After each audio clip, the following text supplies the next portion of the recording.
Hey, this is Gilder from Presonus. In this video, I'm going to show you how to improve your drum mixes by focusing on this one setting.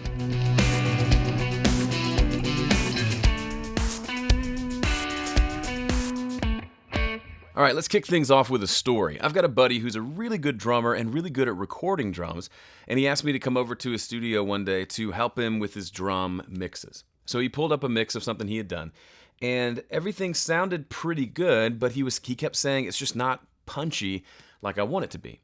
So we dug into the session a little bit, and we found that he was doing a lot of the normal processing, a little bit on the kick drum, snare drum, overheads, things like that. And then he had some processing on the drum bus, which is pretty standard. He had a nice fancy compressor plug-in specifically on his drum bus. And when I looked at it, it was doing a little bit of compression, right? Not huge amounts, but maybe 6 dB of gain reduction or so. And it was still sounding just wasn't very punchy. And as I dove in a little bit deeper, I noticed that the attack setting on his compressor was set to something really fast. So attack time is measured in milliseconds, and his was at something like 1 millisecond or less, versus something that's a lot slower, like 30 milliseconds. And as soon as I just raised that attack time and made it a longer attack setting, immediately the punch came back into the drums. Now I've got an example to play for that for you so you can hear exactly what that sounds like. But before we jump in, let's talk about what is attack time. So attack time, think of it as a runway for your compressor. Or maybe a better way of thinking about it is it's a head start for your audio. So the compressor is gonna compress. The signal has crossed the threshold. The compressor is triggered and says, I must compress you. The attack time says, okay, how quickly are we going to clamp down on this? Are we going to give it a little bit of time, or are we going to go after it as fast as possible? That's what the attack time setting is. Let's talk specifically about faster attack times. When you go for a fast attack time, two things happen. First, you get more compression. All things being equal, if there's compression happening and you just lower the attack time, you'll see more compression happening because it's attacking more of the audio faster. The second thing that happens when you get a shorter attack time is the transients of the waveform, the transients of the sound, get cut off more than they would at a slower attack time. What does that look like? Let's say this is what your waveform looks like normally, before you've done any compression.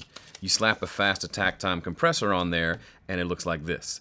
All the transients that kind of extend all the way to here get lopped off into this one blip of transient. Okay, so what does that sound like? This is going to sound dumb, but it sounds like your kick drum goes from sounding like this, boom, boom, to sounding like this, boom, boom. It kind of has this kind of clicky, shorter sound to it. Now, there's a lot more variables here on the compressor. I'm probably oversimplifying a little bit, but the reason I'm talking about this today is because you can get your biggest bang for your buck difference in the way your compressor works if you get the attack setting right. Let's jump into Studio One and I'll show you what I'm talking about. Okay, put your listening ears on. I've set up a little bit of an experiment here inside of Studio One. I've put 2 compressor plugins on my drum bus. There's nothing else on these drums but these 2 identical compressor plugins, okay? And then I've set up this automation so every 2 bars I switch which compressor is on, which one we're listening to. So let's look at the differences between the compressors. The only difference here is this one, compressor 1 has a fast attack time and compressor 2 has a slower attack time, okay? Now, remember how I said if faster attack times will cause more compression? Well, because of that, I've had to adjust the threshold so that we get the same amount of compression for each. Now, the reason I did that is if I left everything the same and just changed the attack time, then this fast attack signal, this one right here, would be a lot quieter because there's more compression happening. It's really hard to do any sort of comparison when one signal is a lot quieter than the other. So I adjusted the overall threshold so we're getting the same amount of compression, the overall volume is about the same, and now we can just listen to the tonal differences between the two. Okay? First off, before I turn those on, let me just give you a quick listen to what the raw drum track sounds like.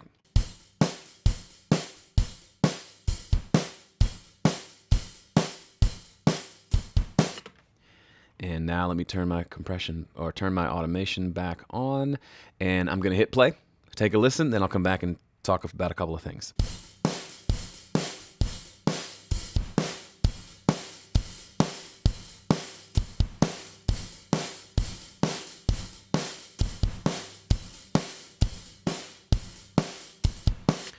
Okay, let me tell you what I hear. Maybe you're not hearing a difference, or maybe you're way ahead of me. But what I hear is the first one sounds squished and sounds like everything's being kind of held down. The second one has reintroduced some punch back into the kick and the snare. I can feel them, and they've got a nice punch to them, but we still get all the benefits of compression. We can hear the room a little bit more. Everything sounds a little bit tighter and more together, but it's not as extreme as the first one. Okay, let me play it again so you can listen to it one more time.